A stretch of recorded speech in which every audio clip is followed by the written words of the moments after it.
Et vraiment directement, quand j'ai commencé à demander à Dieu, mais c'est quoi le message que tu veux que j'apporte pour ce matin, la première, mais qu'est-ce qui, euh, qu'est-ce qui est ressorti dans ta vie et dans la vie de chacun du sacrifice de Jésus? Quel fruit ça a produit dans ta vie? Et c'est ce qui a un petit peu orienté ma réflexion et mon partage que je vais vous redonner ce matin, dans la continuité de ce qu'on vit, dans la continuité de ce que Florence a pu partager aussi en introduction, et dans la continuité de ces routes que Dieu met devant nous. Voilà, donc je vais vous partager ça, j'espère que ça va aussi toucher votre cœur. Je vais commencer avec, et ça va vraiment dans l'introduction que tu as donnée, Flo, je vais commencer avec ce verset de Jean 1, les versets 1 à 4. Et je ne vais pas tout lire, mais je vais juste lire une petite partie de cette portion du premier chapitre de Jean, qui nous dit « Au commencement était celui qui est la parole de Dieu. Il était avec Dieu, il était lui-même Dieu, en lui résidait la vie, et cette vie était la lumière des hommes. En lui résidait la vie, et cette vie était la lumière des hommes. » On parle de la résurrection aujourd'hui, on parle de Pâques. En lui résidait la vie, et ça c'est depuis le commencement. C'est Asher qui nous rappelait, mais on l'a entendu plein de fois aussi pendant ce temps de Pâques, que l'agneau, c'est écrit dans l'Apocalypse, il a été immolé avant même la fondation du monde. Dieu avait déjà en tête ce plan de salut, ce plan de rédemption pour nous, que son fils, que Jésus allait mourir, cet agneau allait mourir, et c'était pour amener la vie. C'est ce qu'on lit dans Jean 1. En lui était la vie, résidait la vie, et cette vie était la lumière des hommes. C'est cette résurrection. Et la question que je nous pose ce matin, c'est mais qu'est-ce qu'on fait de cette vie que Jésus a libérée par son sacrifice? Qu'est-ce que ça produit? Et ça produit des choses, forcément. Il y aura plein de choses positives, j'espère, pour chacun qu'on peut lister, mais est-ce qu'on peut produire plus? Et je suis sûr que chacun, on peut dire oui, c'est sûr, on peut produire plus de fruits. Et qu'est-ce qu'il faut faire pour y arriver? C'est un peu les questions que je me suis posées. Qu'est-ce qu'on peut faire? Quel est notre rôle à nous pour que vraiment ce sacrifice il fasse une différence dans nos vies? Que ce sacrifice, il n'ait pas été vain. On ne veut pas que ce sacrifice soit vain. Il a payé un prix immense. Et on veut pas qu'il l'ait fait pour rien. C'est bien la conversion, c'est bien le jour où on s'est converti, mais ce n'est pas une seule fois que ça doit se produire. Asher, il nous rappelait d'ailleurs pendant ce temps que Flo nous a rappelé ce matin, où on a fêté Pâques en ligne avec toutes les nations, il rappelait que les rabbins ils disent à chaque fois qu'on célèbre Pâques, nous devons nous considérer nous-mêmes comme passés au travers de Pâques. Ça veut dire que la conversion, ce n'est pas une seule fois, c'est quelque chose de continuel. C'est quelque chose qu'on doit revivre de façon continuelle. On doit accepter, on va y revenir sur c'est quoi la conversion finalement, mais on doit accepter ce changement dans nos vies, pas seulement une fois. Dieu, il nous change le jour de notre conversion, mais il veut nous changer tout le temps. Et plus on grandit, plus il veut aller un petit peu plus loin, creuser un petit peu plus, pour changer encore une chose, encore une couche, et que nous puissions encore plus porter de fruits et produire l'amour. On en reviendra, je ne vais pas venir à ma conclusion tout de suite, mais tout ça, c'est pour que ça produise au travers de notre service, on en a parlé ce matin, que ça produise l'amour pour les gens qui sont autour et que le royaume puisse s'étendre. Alors on va aller dans cette direction. Et je vais continuer juste en introduisant, en disant, Nissan, vous vous rappelez, c'est le mois dans lequel on est entré, le mois qui démarre Pessah, justement, Pâques. Nissan, ça correspond à la première récolte de l'année. Et mon désir, notre désir, j'espère, c'est de voir cette récolte pour ma vie. C'est de voir une récolte pour ceux que j'aime, pour ceux qui m'entourent. Dieu nous appelle à être des porteurs de sa bénédiction. C'est ce qu'on veut être. Moi, je veux être un porteur, une porteuse de sa bénédiction. Et il y a besoin pour ça qu'il puisse ressusciter les choses en nous, que lui a dit, ça doit vivre. Et puis, ça, non, ça doit mourir. Et alors, je pourrais être vraiment porteur de ses bénédictions. Pâques nous parle du sacrifice de Jésus. À la croix, il a tout accompli.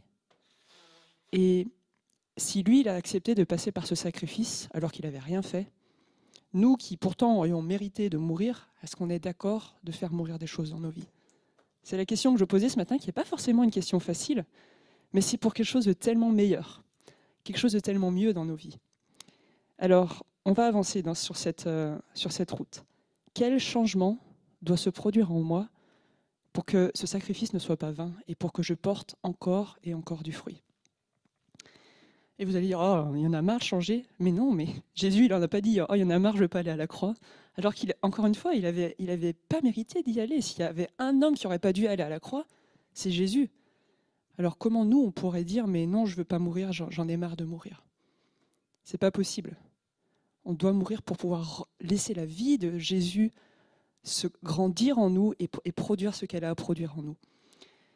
Il y a plein d'endroits dans la Bible, et on ne va pas forcément parcourir tous ces endroits, mais il y a plein d'endroits dans la Bible qui nous disent quels sont les fruits qu'on devrait porter.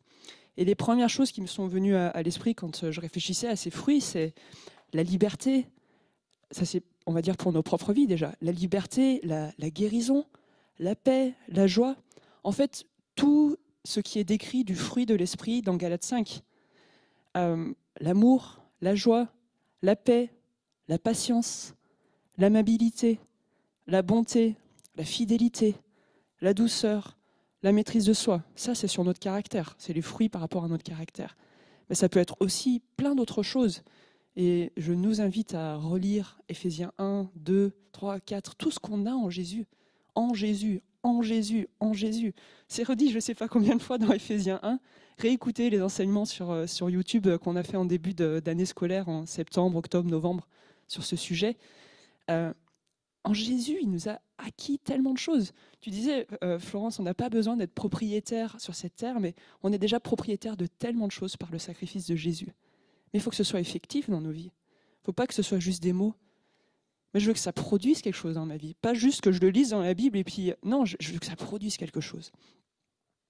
Et pour que ça produise quelque chose, il faut que j'accepte de changer.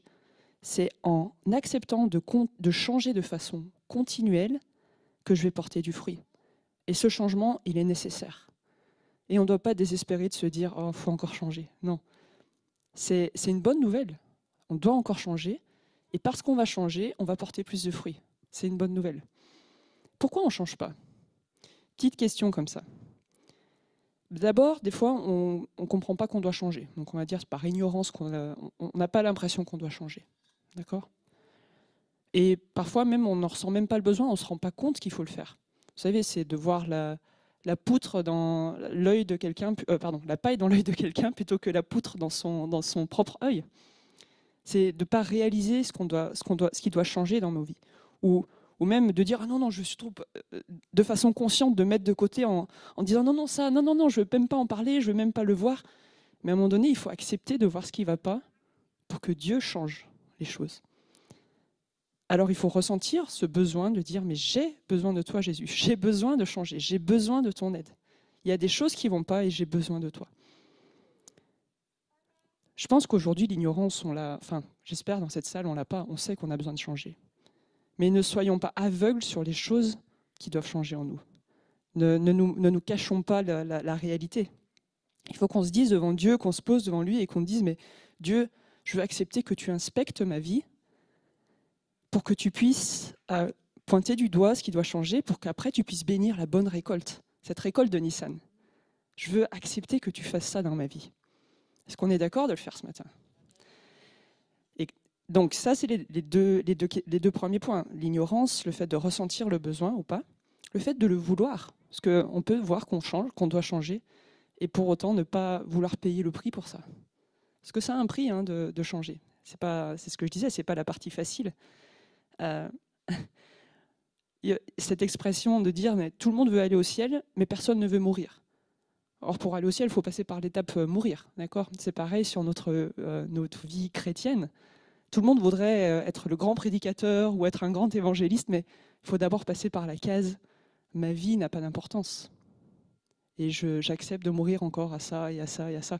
Et en toute transparence, je vous dis ça et je vous le prêche, mais soyez bien conscients que je le dis d'abord à moi-même. C'est pas facile de dire « Ah, il faut encore que je meure à ça pour que toi, tu grandisses en moi ». C'est pas si facile. C'est facile de le dire, mais après, il faut le vivre. Et ça, c'est pas facile.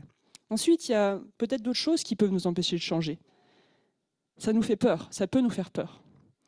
Pourquoi? Parce que c'est un peu un inconnu. Changer, c'est pour aller vers quelque chose qu'on ne connaît pas.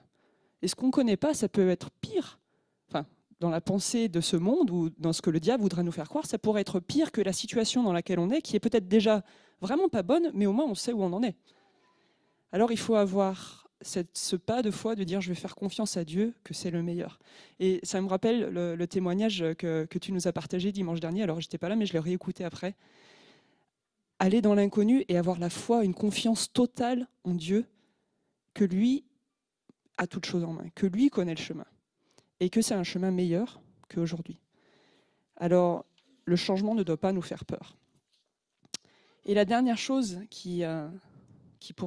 la dernière chose en tout cas que je veux relever ce matin, qui pourrait dire qu'on ne veut pas changer ou qu'on ne change pas, c'est qu'on peut rêver du meilleur, on peut rêver de tout ce que Dieu nous a promis à travers de ce qu'il dit dans sa parole, au travers des prophéties, etc. Mais à un moment donné, ça demande une action de notre part. Ça demande de le faire.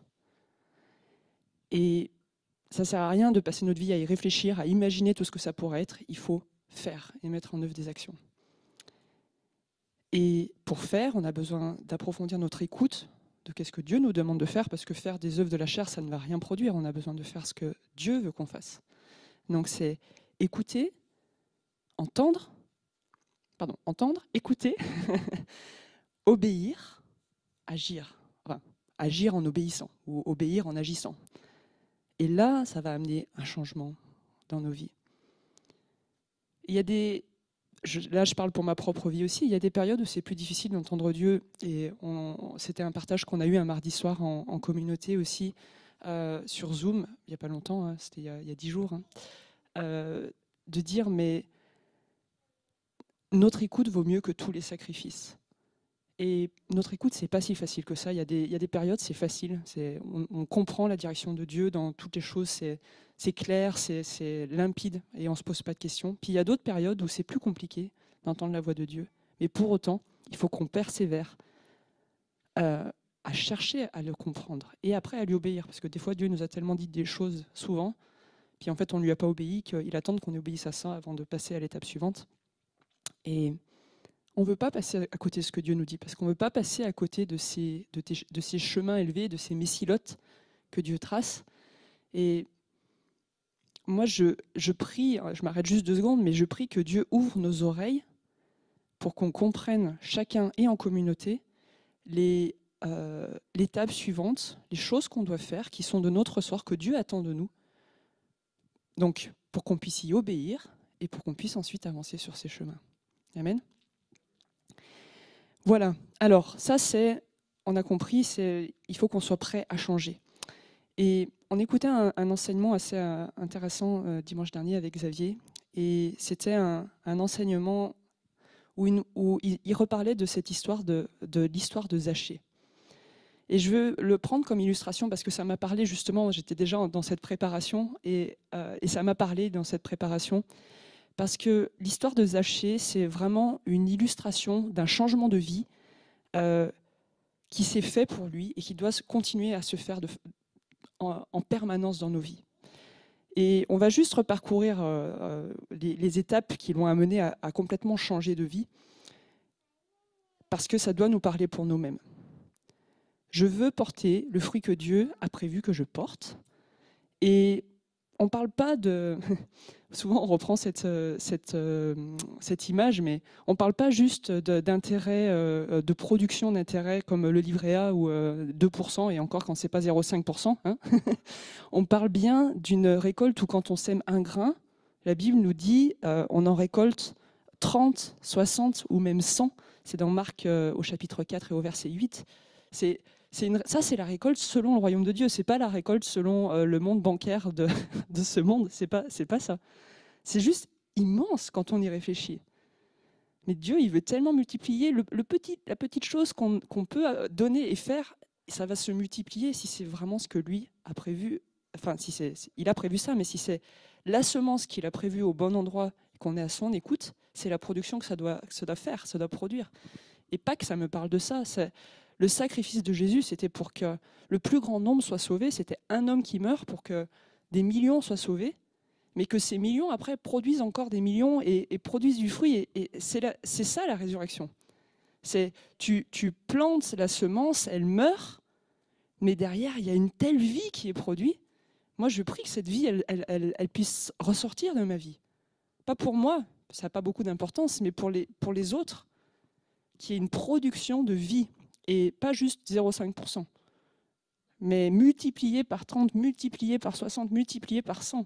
C'est immense ce que Dieu nous promet dans ce passage de Marc. Alors, qu'est-ce qu'a fait Zachée ? Quatre clés ou 4 étapes, en fait, qui l'ont amené vraiment à ce changement de vie radical. Première étape, il y a une conviction qui est venue en lui. On parlait tout à l'heure du fait de ne pas réaliser qu'on a besoin de changer. Il y a une conviction qui est tombée chez Zachée, où malgré sa position, il était quand même chef des publicains, il avait une position élevée, il était riche, parce qu'il était petit, il a dû monter sur un sycomore. Vous pouvez imaginer, nous en fait, on a toujours cette image, enfin moi en tout cas, quand je lis cette histoire de Zachée, j'ai cette image quand j'étais enfant à l'école du dimanche où on voit un petit homme habillé simplement qui monte sur un sycomore, mais attention, c'était pas un petit homme. Devant les hommes, c'était un homme qui avait une position, qui avait une stature, qui était un chef. Et là, en fait, il s'abaisse, il s'humilie parce qu'il a une conviction qu'il doit absolument voir Jésus. Et il est prêt à ne plus passer outre le regard des hommes, à monter sur ce sycomore. Et c'est bien écrit, hein, quand vous pouvez aller lire dans le Luc 19 toute l'histoire de Zachée, c'est bien écrit que les hommes l'ont pointé du doigt en disant mais il fait n'importe quoi, enfin, comment il peut se permettre ça ? C'est un chef et là il est en train de s'abaisser et de s'humilier, mais parce qu'il avait une conviction intérieure. Il a arrêté de pointer du doigt les autres, il a compris que la cause de ce qui n'allait pas dans sa vie, ça venait de lui-même et qu'il fallait qu'il fasse les choses pour que ça change. Il était convaincu qu'il avait besoin de changer. Est-ce qu'on est convaincu qu'on a besoin de changer pour porter ce fruit ? Je vois vos têtes, je pense qu'on est tous convaincus. Ça, c'était la première étape, la conviction. Après, on pourrait, vous allez voir ces 4 mots qui commencent par la conviction, donc avec conviction, d'accord, comme en latin. La contrition. La contrition, c'est quoi ? Ça, c'est la deuxième étape, et on voit un petit peu plus loin. Il est rempli de regrets, il voit ce qui ne va pas dans sa vie. Et la définition qu'on peut en lire, c'est être rempli de regrets, la tristesse, la culpabilité, la honte, pour une faute commise avec un désir de réparer ses torts. La contrition, il y a un désir qui monte en soi de dire mais il y a quelque chose qui ne va pas, et il faut que je fasse quelque chose pour que ça aille mieux, pour réparer ses torts. Il y a une volonté d'abord de reconnaître, de s'humilier, de reconnaître que ça ne va pas, pour réparer derrière. Et c'est dans Zachée, vous savez, ce qu'il dit à Jésus, c'est je donnerai la moitié de mes richesses aux pauvres, et à ceux que j'ai volés, je leur redonnerai 4 fois ce que je leur ai volé.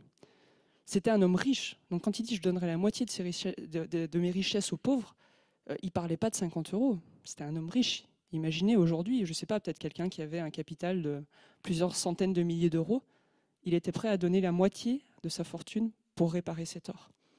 Et Jésus, il a vu cet état d'esprit. C'est la contrition. Et c'est vraiment une humilité qui est tombée sur lui. Il a vu et il a accepté que ce qui n'était pas bon en lui, que ça change pour que ça produise quelque chose de bon. Et il y a quelqu'un qui a dit, alors je n'ai pas relevé l'auteur de cette phrase, mais qui a dit « Si la douleur ne conduit pas à l'humilité, vous avez gaspillé votre souffrance ». Ça veut dire quoi ? S'il y a des émotions négatives en nous, des choses où ça ne va pas, où on sent que ça ne va pas, on a 2 choix. Soit on les étouffe, on les ignore, on fait comme si elles n'étaient pas là, on ferme les yeux. Soit on les considère, on accepte que Dieu change les choses pour que ces émotions négatives disparaissent, et pour que de ces émotions négatives, de cette souffrance qui a produit ces émotions négatives, en ressorte quelque chose de bon. Sinon, on aura souffert pour rien. Je trouvais que c'était intéressant cette phrase. Je ne veux pas souffrir pour rien, je veux que ça produise quelque chose au final. Je veux laisser Dieu me parler dans les situations difficiles, me parler, me remettre en question, pour qu'il en ressorte quelque chose de bon. Les tribulations qu'on pourrait traverser, qu'elles soient de notre faute ou pas de notre faute, on doit les laisser produire derrière le fruit. Tu en as parlé ce matin, Flo, donc ça rejoint vraiment le même message. Que la douleur puisse nous conduire à l'humilité pour que notre souffrance ne soit pas gaspillée. J'ai aimé cette phrase. Troisième étape, donc on a vu conviction, contrition, la confession. Quand Zachée dit, en gros, j'ai volé les gens et maintenant je veux leur restituer, j'étais pas dans la bonne direction et maintenant je veux restituer. Donc on avance dans Luc 19 et on est au verset 8 ici.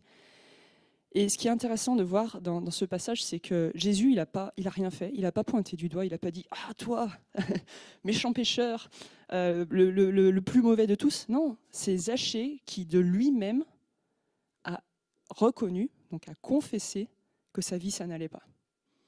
Qu'il avait volé, qu'il devait changer de vie. Jésus n'a rien exigé de Zachée parce que ça aurait été juste inefficace. Il a attendu que Zachée, ça vienne de son cœur. Et parce qu'il y avait cette conviction, parce qu'il y avait cette contrition, il a pu arriver à cette confession. Il a pu mettre à la lumière ce qui n'allait pas. Et il n'était pas tout seul, hein. Il y avait une foule puisqu'il n'arrivait pas à voir Jésus. Donc ça demandait de s'humilier devant tout le monde. Encore une fois, c'est pas juste Zachée tout seul dans son arbre. Des fois, on voit cette image où Jésus se promène et puis il y a Zachée perché sur son arbre. Mais c'est pas ça, il y avait une foule immense en fait autour. Quel acte d'humilité et de confession devant tous. On a besoin des fois de mettre les choses en évidence, alors pas devant toute l'assemblée nécessairement, mais il y a des choses qu'il faut qu'on confesse déjà devant Dieu, ça c'est sûr, devant des frères et sœurs à certains niveaux, ça dépend. Et alors la vérité pourra nous libérer. Et je prie vraiment que cette conviction nous amène à une contrition, à demander pardon, parce que c'est ça, hein, et à confesser qu'est-ce qui ne va pas, pour que derrière il y ait une vraie conversion. On va y venir, mais je veux juste rester sur la confession un petit moment. La confession, c'est quoi? C'est de reconnaître qu'on a péché. Et le péché, c'est un mot bizarre aujourd'hui dans le monde qui est peu accepté. Il n'y a plus rien qui est péché. Il faut être tolérant pour tout, tout est acceptable. Les normes ne sont plus les normes bibliques, ça c'est certain. Et même quand on en discutait encore en regardant les infos l'autre jour avec Xavier, on se disait mais c'est incroyable parce que même les plus grands meurtriers, ils ont toujours une bonne raison d'avoir fait ça. Et c'est plus un péché. C'est une maladie mentale, c'est un état psychologique, il était déprimé. C'est toujours la faute à quelqu'un d'autre ou à quelque chose d'autre. C'est plus notre faute. Et pourtant, ça doit passer par là. La confession, c'est reconnaître que c'est ma faute, que c'est pas la faute du voisin, ou que c'est pas la faute d'une maladie, ou que c'est pas la faute de quelque chose d'autre. Et c'est une grande maladie finalement. Le péché aujourd'hui, c'est un mot presque interdit. Et pourtant, le péché n'a jamais été aussi grand aujourd'hui qu'avant. Il monte, et on sait que ça sera le cas jusqu'au retour de Jésus. Mais nous voulons être de ceux qui reconnaissent notre péché. Et ce n'est pas parce qu'on est chrétien qu'on ne pêche plus. Alors, on est des saints, vous vous rappelez, on n'est pas des pécheurs, on est des saints qui péchons encore, mais on pêche encore quand même. Il ne faut pas oublier la deuxième partie de la phrase. Donc, on a besoin de confesser nos péchés. Et notre espérance, c'est le passage de 1 Jean, le premier chapitre au verset 9, l'épître de Jean 1, verset 9, qui nous dit « Si nous confessons nos péchés, il est fidèle et juste pour nous les pardonner et pour nous purifier de toute iniquité. » Jésus, il est mort à la croix, une fois pour toutes, certes, mais comme disait Florence, les gens ont été sauvés quand il est mort à la croix, mais ils continuent d'être sauvés jusqu'à son retour. Alors on a besoin de reconnaître notre péché jusqu'à son retour. Et ça passe par la crucifixion de nous-mêmes, ça passe par le fait d'accepter de mourir, de reconnaître qu'il y a des choses qui doivent changer. Nos passions, nos désirs ne sont pas forcément alignés à celles de Dieu. Et c'est ce verset de Galates 5 qui nous le rappelle, le verset 24, qui dit « Or ceux qui appartiennent à Jésus ont crucifié l'homme livré à lui-même, avec ses passions et ses désirs. » Est-ce que je laisse Christ continuer à crucifier mes passions et mes désirs? Et ce qui est péché devant lui, nos passions ne sont pas forcément mauvaises, mais si ça prend la place pour lui, là ça devient mauvais. Nos désirs ne sont pas forcément mauvais, ça peut être les désirs de Dieu. Mais je dois laisser Jésus crucifier les choses qui doivent être crucifiées dans ma vie pour que ça produise de la vie. Est-ce que je veux continuer à mourir à certaines choses? Je le redis, hein, c'est un peu le fil continu d'aujourd'hui, mais parce que Pâques, ça me parle de ça me parle de mourir pour mieux vivre, pour vivre de sa vie, pour vivre de ce que lui, il a prévu, qui est tellement plus grand que ce qu'on peut vivre aujourd'hui.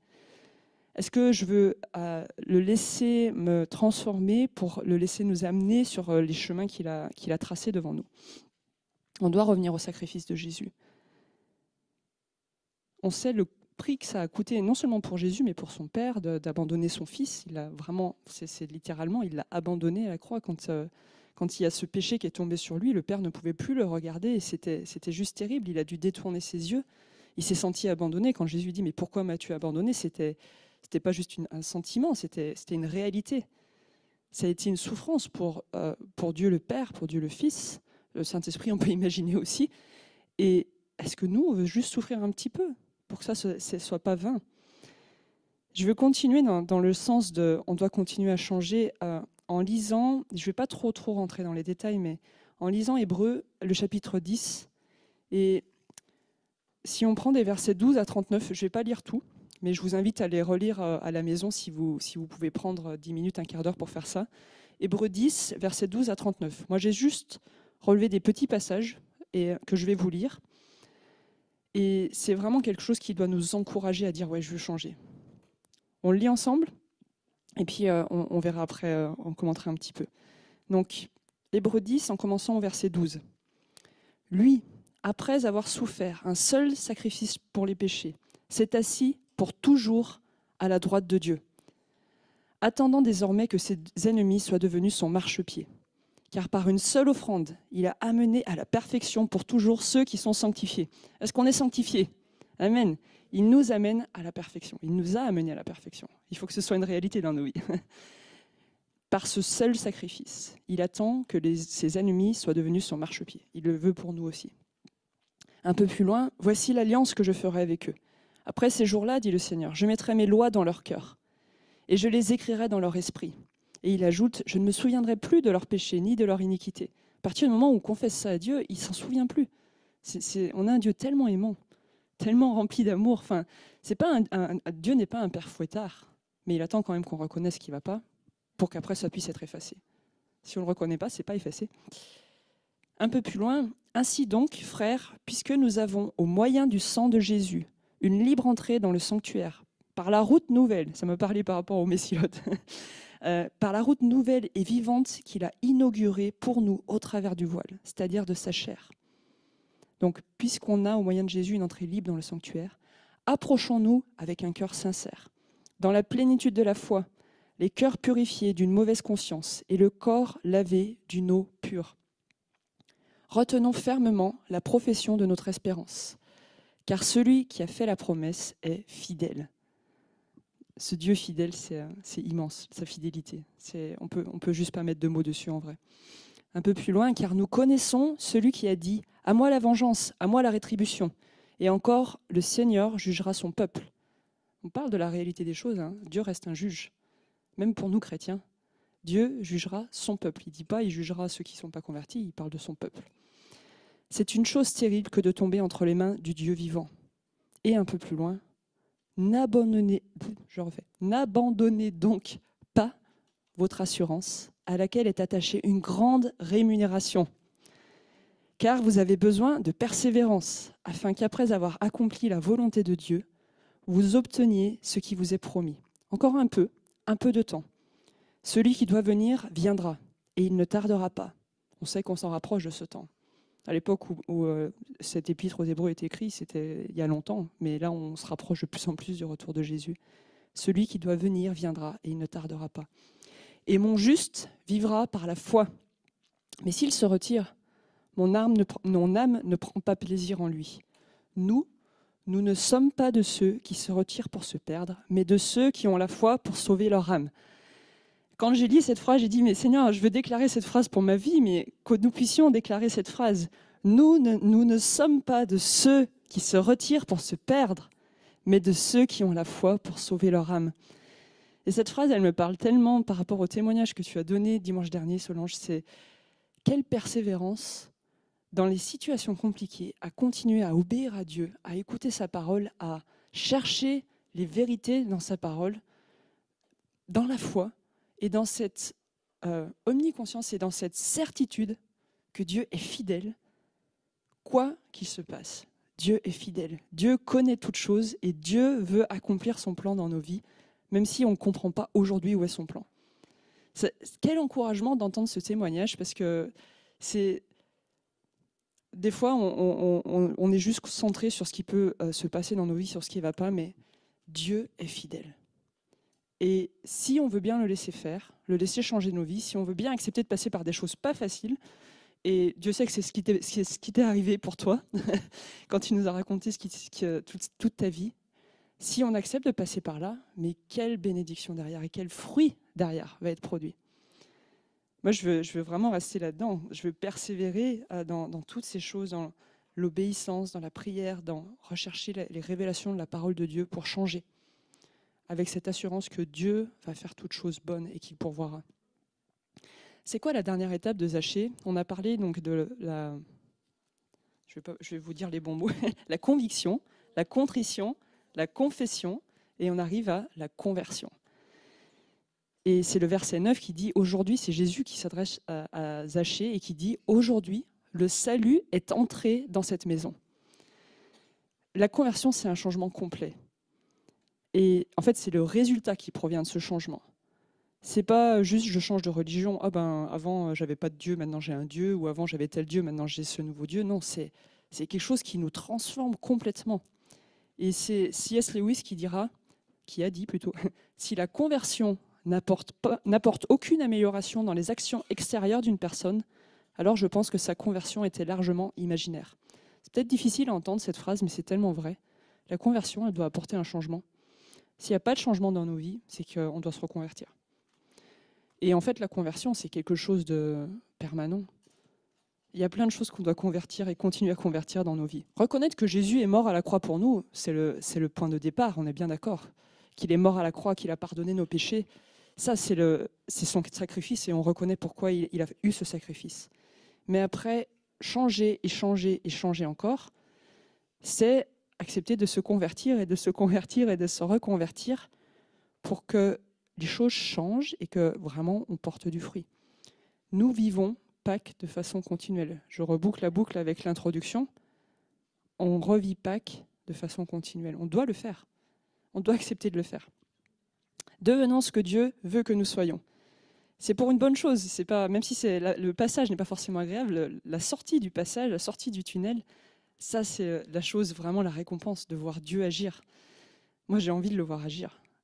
Et donc je veux le laisser me transformer pour le meilleur. C'est pour la liberté que Christ nous a affranchis. Demeurez donc fermes, ne vous laissez pas mettre de nouveau sous le joug de la servitude. C'est Galates 5:1. C'est en ça que la conversion, c'est quelque chose de continuel. Ne nous laissons pas remettre sous le joug de la servitude. Je veux demeurer converti. Je veux rester ouvert au changement. Et je vais finir avec ce passage et cette idée de dire, à partir du moment où j'accepte de changer, quel fruit je vais porter? Je vais porter du fruit en tant que membre du corps de Jésus. En fait, encore une fois, des passages dans la Bible, on peut en trouver plein, d'accord? Mais moi, je me suis concentrée sur Romains 12. Et Romains 12, en fait, ça met en avant d'ailleurs le fait que Jésus est venu pour servir et pas pour être servi, on l'a dit ce matin. Mais du coup, nous, c'est la même chose. C'est quoi notre fruit? Notre fruit, c'est notre service. Et au travers de notre service, il y a plein de choses qu'on peut libérer. Pourquoi, au final? Pour pouvoir libérer son amour. Parce que c'est ce que Jésus a fait quand il a lavé les pieds de ses disciples. Il a prouvé un amour immense pour ses disciples.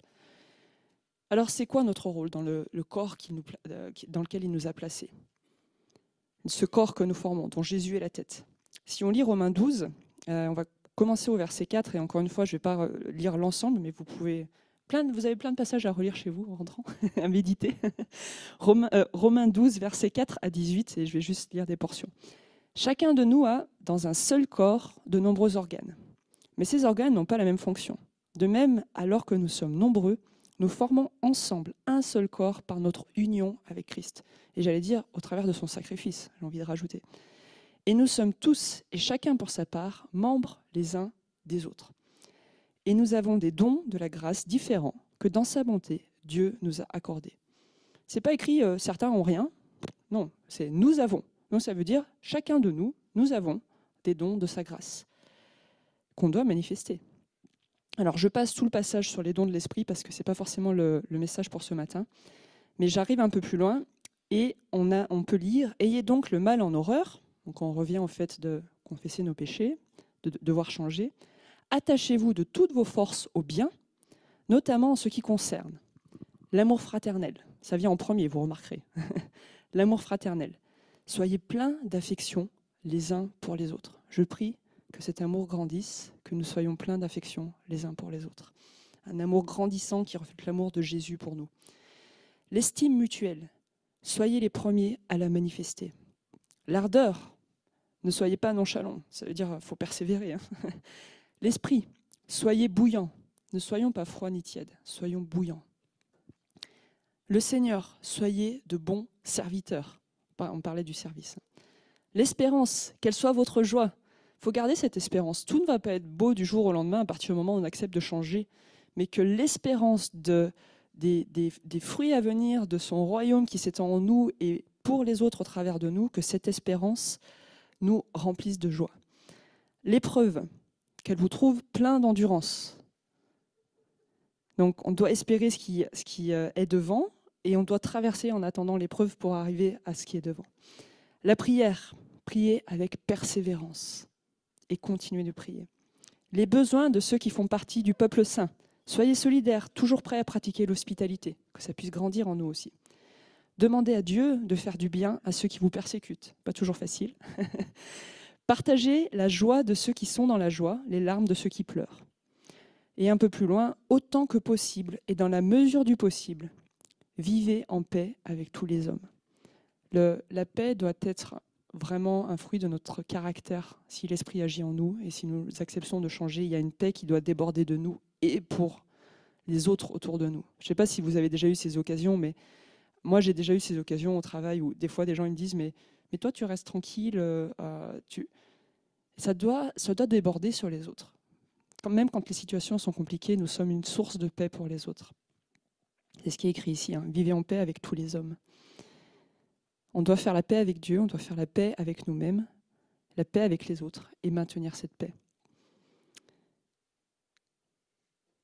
Cette Pâque, c'est l'amour du fruit de l'esprit, l'amour issu du fruit de l'esprit ou celle qui est décrite dans le fruit de l'esprit, qui se manifeste au travers de notre service dans le corps.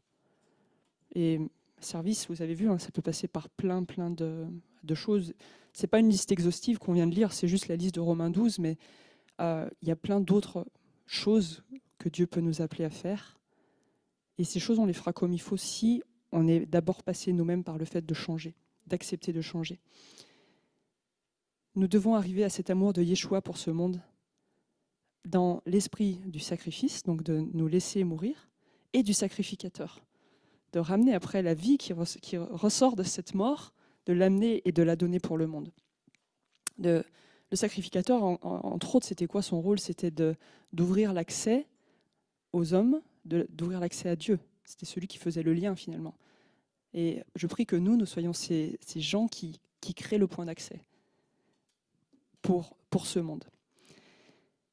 Je vais finir avec Romains 12, 21, donc un peu plus loin dans ce même chapitre qu'on vient de lire. « Ne te laisse pas vaincre par le mal, au contraire, sois vainqueur du mal par le bien. » Et je crois que Pâques, c'est ça. Satan, il pensait qu'il avait tué Jésus et que ça y est, il s'était débarrassé du problème. Mais il n'avait pas compris que c'était le début de la source de la solution à toute chose. Et est-ce qu'on est d'accord de dire d'être vainqueur du mal par le bien et de ne pas se laisser vaincre par le mal ce matin? D'accepter tout ce qu'on a pu dire ensemble, que Dieu continue de changer nos vies, que quand c'est plus difficile, que Dieu nous donne la persévérance de continuer de changer nos vies, de lui obéir pour pouvoir porter de plus en plus de fruits, que notre caractère s'aligne de plus en plus à ce que lui nous a montré de qui il était, à ce que lui nous a dit de ce qu'on devait être. Seigneur, je veux aligner ma vie à ce que tu as prévu que je sois. Je veux pas que ma vie elle reste comme le monde l'aurait voulu, mais que ma vie soit vraiment la réalité d'une transformation radicale par ton esprit, Seigneur. Parce que tu es mort à la croix pour ça et je désire que ton sacrifice n'ait pas été vain pour ma vie, qu'il n'ait pas été vain pour la vie de chacun ici, mais qu'au contraire, il soit une semence qui a été plantée en terre pour porter tellement de fruits au travers de chacun. Seigneur, merci que tu continues de nous parler, de nous transformer, Nous acceptons ce matin de dire, mais on a besoin de changer. Et on a besoin de changer encore, et on aura encore besoin de changer de plus en plus loin avec toi, Seigneur. Et on veut accepter de payer le prix que tu nous demanderas de payer au fur et à mesure qu'il y aura des choses qui devront changer. Pardon quand on a renoncé, Seigneur. On ne veut plus renoncer ce matin, mais on veut dire, mais transforme nos vies. Viens pointer du doigt là où les choses doivent changer pour que tu puisses en faire sortir une bénédiction. Pour que tu puisses déployer ta vie au travers de nous. Cette vie que tu es depuis le commencement. Toi, l'agneau qui a été sacrifié, qui a été immolé depuis avant même la fondation du monde, nous voulons te célébrer et te mettre en premier dans nos vies. Te placer en premier parce que c'est la seule position que tu mérites. Alors sois ce roi, Seigneur. Sois ce roi de nos vies. Et pardon quand c'est nous qui reprenons la couronne. Nous voulons te donner cette couronne, Seigneur. Sois ce roi que tu as tellement mérité d'être. Pour tellement de raisons. Et merci, Seigneur, pour cette espérance que tu nous donnes ce matin, pour cette vie, pour toutes ces choses que tu nous as acquises à la croix et que tu nous promets comme un héritage. Ce n'est pas un héritage pour dans 20, 30 ans, pour quand on sera mort, c'est un héritage qui peut exister maintenant, qui peut porter du fruit dès maintenant si on l'accepte. Alors fais grandir en nous ta vie, quand notre mort grandit de nos propres choses, Seigneur. Fais grandir en nous ta vie, pour que les fruits soient multipliés. Et pour que ton royaume s'étende jusqu'à ton retour, Seigneur Jésus. Amen.